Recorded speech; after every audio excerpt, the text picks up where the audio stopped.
चला तर मंडळी, आजची रेसिपी खूप खास आहे. आज आपण बनवणार आहोत झणझणीत आणि तर्रीदार असा सावजी मटण रस्सा. सावजी मटण रस्सा म्हटलं की लाल काळी झणझणीत अशी तर्री आणि त्याचबरोबर मसाल्यांचा अप्रतिम असा सुगंध आणि चव. ही चव तुम्हाला दुसऱ्या कोणत्याच मटण रस्स्यात भेटत नाही. एवढा हा सावजी मटण रस्सा चविष्ट असतो. चला, यासाठी लागणारं साहित्य आणि कृती बघूयात. सगळ्यात आधी मी इथं घेतले मटण. मटण स्वच्छ धुवून घ्यायचं, 2 पाण्याने धुवून घ्या आणि मटणमधली चरबी बाजूला काढायची, कारण ही आपल्याला तेलावरती परतवून घ्यायची आहे सेपरेट. चला, तर मटण स्वच्छ धुवून घेतले. त्याचबरोबर मटण रस्सा म्हटलं की महत्त्वाचे खडे मसाले आले. खडे मसाल्यांमध्ये मी इथे घेतले बडीशोप, जिरी, दालचिनी, चक्री फूल, मोठी वेलची, छोटी वेलची, दगडफूल, धने, त्याचबरोबर लाल सुके बेडगी मिरच्या, काळी मिरी, लवंग, जायपत्री. त्यानंतर इथे घेतले 2 चमचे हरभरा डाळ, 1 ते 1.5 चमचा तीळ आणि 1 चमचा खसखस.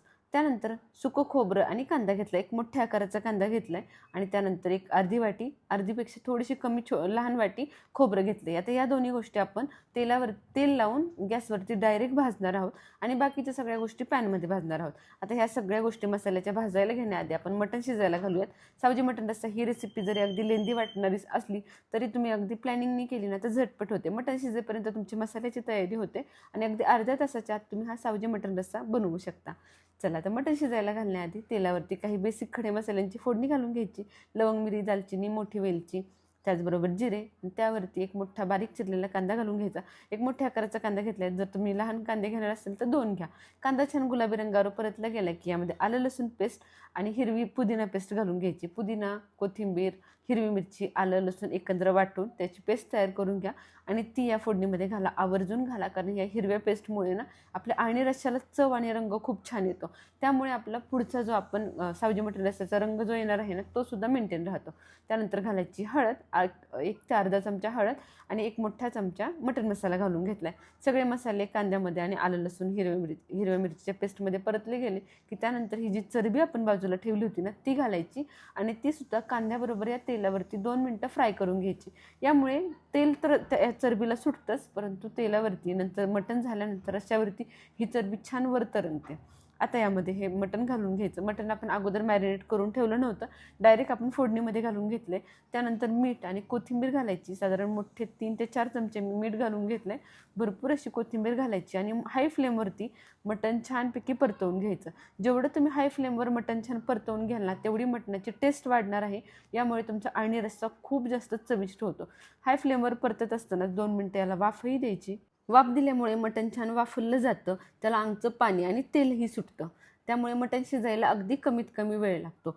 3 शिट्ट्यामध्ये मटण व्यवस्थित असं शिजलं जातं, परंतु त्याआधी 8 ते 10 मिनटं तरी मटण छान वाफलवून आणि परतवून घ्यायचे तेलावरती पाणी न घालता. चला, मटण छानपैकी वाफरलं गेलं की गरम पाणी घालायचं. 1 लिटरभर मी गरम पाणी घातले आणि झाकण लावून आता याला 3 ते 4 शिट्ट्या काढून घेते. मटण छानपैकी मला इथे शिजवून घ्यायचे. तोपर्यंत आपण मसाल्याची तयारी करूयात. मसाला करण्यासाठी अगोदर सांगितल्याप्रमाणे कांदा आणि खोबरं आपल्याला डायरेक्ट गॅसवर भाजायचे, परंतु गॅसवर भाजण्याआधी याला व्यवस्थित असं तेल लावून घ्यायचं. तेल लावून घेतला ना कांदा खोबरं व्यवस्थितपणे भाजलं जातं. चला, इथे मी मोठा कांदा घेतला आहे. मी इथे 5 ते 6 लोकांसाठी ही रस्सा भाजी बनवते, त्यानुसार हे सगळं प्रमाण घेते. तुम्ही जर जास्त क्वांटिटीमध्ये बनवणार असाल किंवा यापेक्षा कमी क्वांटिटीमध्ये बनवणार असाल तर सगळं साहित्य याचप्रमाणे कमी जास्त करा. सगळे खडे मसालेसुद्धा मी 5 ते 6 जणांसाठी लागणाऱ्या रस्स्याच्या प्रमाणानुसार घेतला आहे. तुम्ही तुमच्या प्रमाणानुसार कमी जास्त करू शकता. आता खोबऱ्याला तेल लावले त्यामुळे लगेच त्याला जाळ लागतो. जाळ फुकायचा आणि परत दोन्ही बाजूनी पलटून खरपूस असं या सगळ्या गोष्टी परत भाजून घ्यायच्या. जोपर्यंत सगळ्या गोष्टी छान भाजल्या जात नाहीत तोपर्यंत याच पद्धतीने पलटी करत करत भाजत राहा, कारण भाजायला थोडासा वेळ लागतो. त्यामुळे सगळ्या बाजूने सतत पलटी करत ह्या सगळ्या गोष्टी आपल्याला भाजून घ्यायच्या. एका वेळेस एकाच बाजूने जर ठेवलं ना तर व्यवस्थित ते भाजलं जाणार नाही. एकाच बाजूने भाजलं जाईल आणि एका बाजूने मात्र कच्चं राहील. चला, व्यवस्थित असं मी खोबरं कांदा इथे भाजून घेते. त्यानंतर आपल्याला सगळे खडे मसाले भाजून घ्यायचे. सावजी मटण रस्सा हा अगदी स्पेशल आहे, परंतु हा रस्सा बनवण्याची प्रत्येकाची पद्धत वेगवेगळी असते. या रस्स्याचा मेन आत्माच त्याचे खडे मसाले आहेत, कारण या खडे मसाल्यांमुळे मटणाला जो काही फ्लेवर येतो ना तो दुसऱ्या कोणत्याच रश्श्यामध्ये येत नाही. चला, सगळ्या गोष्टी व्यवस्थित अशा भाजल्या गेल्या. तुम्ही बघू शकता कांदा खोबरं किती व्यवस्थित असं भाजले गेले. तुम्ही जर हा मटण रस्सा चुलीवर बनवत असाल ना तर आवर्जून चुलीमध्ये विस्तवावरती ह्या गोष्टी भाजून घ्या. विस्तवावरती भाजलेल्या कांदा खोबऱ्याची चव तर अजूनच छान येते. चला, तर घेऊयात आपले बाकीचं साहित्य भाजायला. पॅनमध्ये 4 ते 5 चमचे तेल गरम केले. यावरती सगळ्यात आधी हरभरा डाळ भाजून घ्यायची. हरभरा डाळ भाजायला थोडंसं जास्त वेळ लागतो, त्यामुळे हरभरा डाळ एक 10 ते 20% भाजली गेली की यानंतर यामध्ये बाकीचे सगळे साहित्य घालून घ्यायचे. सगळं साहित्य आपण एकाच वेळेस भाजणार आहोत, परंतु प्रत्येक गोष्ट घालायची एक वेळ असते. या सगळ्या साहित्यांमध्ये हरभरा डाळ ही एकमेव अशी आहे जिला भाजायला जास्त वेळ लागतो.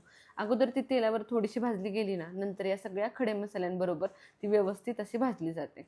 सगळे खडे मसाले, तीळ, त्याचबरोबर खसखस या सगळ्या गोष्टी मी एकत्र घालून घेतल्यात आणि सगळ्या गोष्टी अगदी मीडियम फ्लेमवरती छानपैकी खरपूस होईपर्यंत भाजून घ्यायच्यात.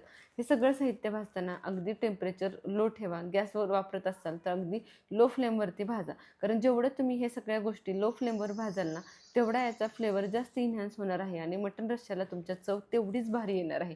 तुम्ही डाळीचा रंग बघू शकताय. डाळीचा रंग छान सोनेरी होत आला की समजून जा बाकीचं सगळं साहित्य छान भाजलं गेले.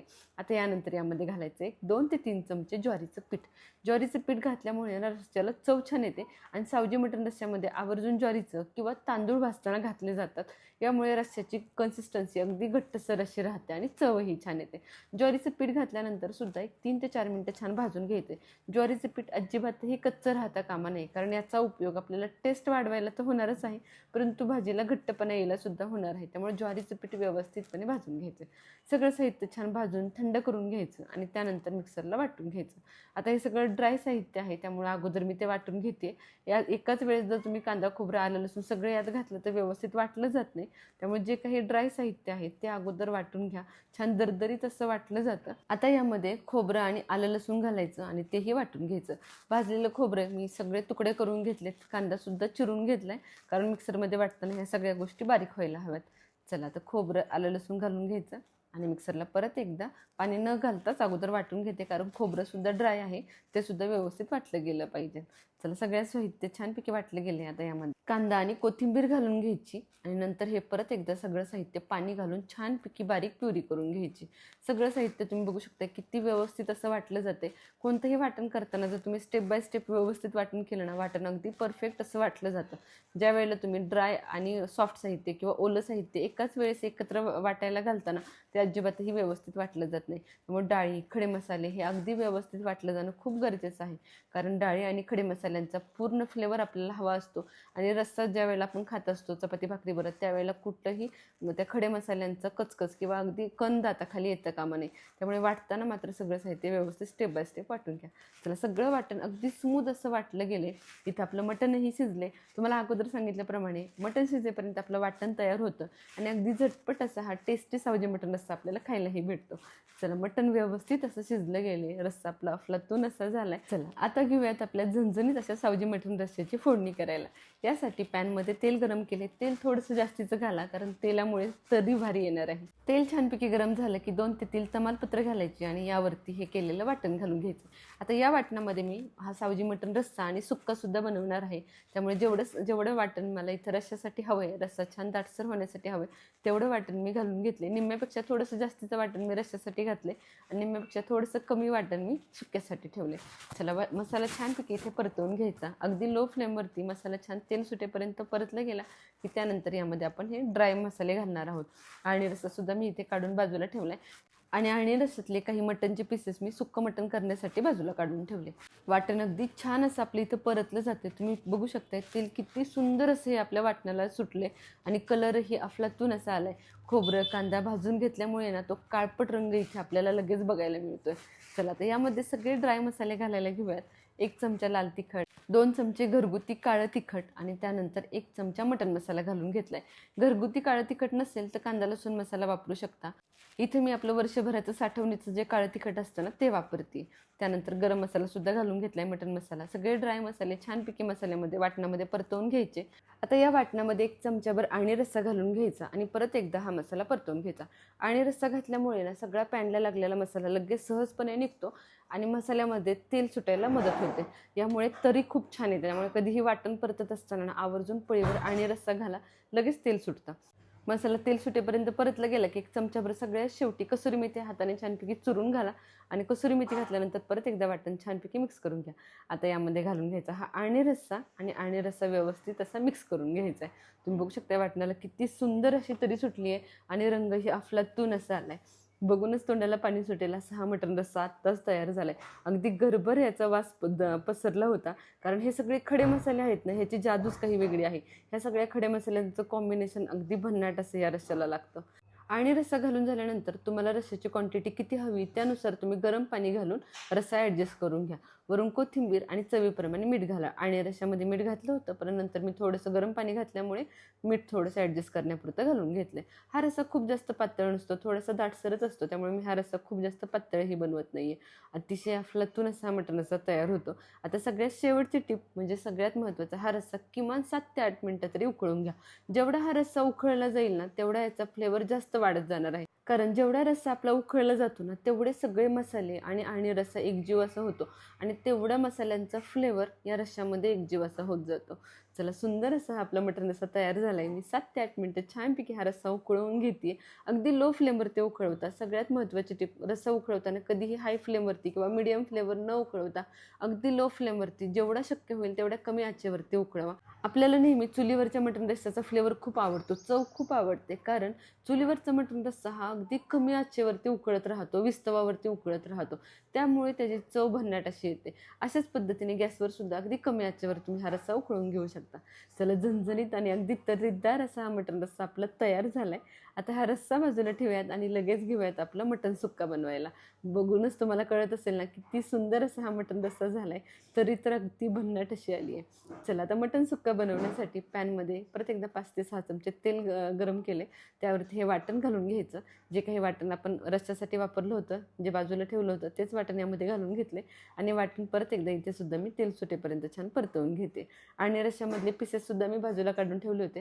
शक्यतो मी रस्सा आणि सुक्का बनवत असताना जे मोठे बोन्सचे पीसेस आहेत ते रश्श्यामध्ये ठेवते आणि जे सॉफ्ट पीसेस आहेत किंवा छोटे पीसेस आहेत ते मी सुक्यासाठी वापरते. चला, मसाला छान तेल सुटेपर्यंत परतला गेला आहे. आता यामध्ये 1 चमचा घरगुती, 1 ते 1.5 चमचा घरगुती काळं तिखट, 1 चमचा लाल तिखट आणि अर्धा चमचा मटण मसाला घालून घेतला आहे. हे सगळं साहित्य छानपैकी मी परतवून घेते. छान तेल सुटेपर्यंत हे वाटण, हे मसाले परतले गेले की यामध्ये आणि रस्सा आणि त्याबरोबर जे काही आपण पीसेस काढले ते घालून घेऊयात. पीसेस काढताना आवर्जून त्याबरोबर थोडंसं आणि रस्सासुद्धा काढा, कारण मसाल्यामध्ये मटण जेव्हा आणि रस्स्याबरोबर परतलं जातं, एकजीव होतं, त्यावेळेला फ्लेवर खूप छान येतो. त्यामुळे कधीही सुक्का ज्यावेळेला आपण बनवतो त्यावेळेला आवर्जून 2 ते 3 पळी तरी, 2 ते 3 चमचे तरी आणि रस्सा आवर्जून घाला. चला, सगळा मसाला आणि रस्सा एकजीव करून घेते आणि यामध्ये चवीप्रमाणे मीठ आणि थोडीशी कोथिंबीर हे घालून घेऊयात. अशा पद्धतीने तुम्ही एकाच वाटणात 2 भाज्या तर बनवू शकता, परंतु हे सगळे मसाले, हे सगळ्या टिप्स वापरून जर तुम्ही ही भाजी बनवली, हा रस्सा आणि हा मटण सुक्का बनवला ना, तर इतका अफलातून असं होणार आहे की सगळे अगदी बोटं चाटून खाणार आहेत. चला, मीठ आणि कोथिंबीर घातल्यानंतर झाकण ठेवून 1-2 मिनटं वाफ दिली, जेणेकरून सगळं आणि रश्श्यामुळे ना हा मसाला पीसेसमध्ये छान एकजीव होतो, छानपैकी मुरला जातो. अतिशय चमचमीत असा आपला मटण सुक्का इथे तयार झाला आहे. कन्सिस्टन्सी तुम्ही तुमच्या आवडीप्रमाणे कमी जास्त ठेवू शकता ग्रेव्हीचे. तुम्हाला किती ड्राय आवडतो आहे मटण सुक्का त्यानुसार तुम्ही आणखीन जास्त परतवून घेऊ शकता.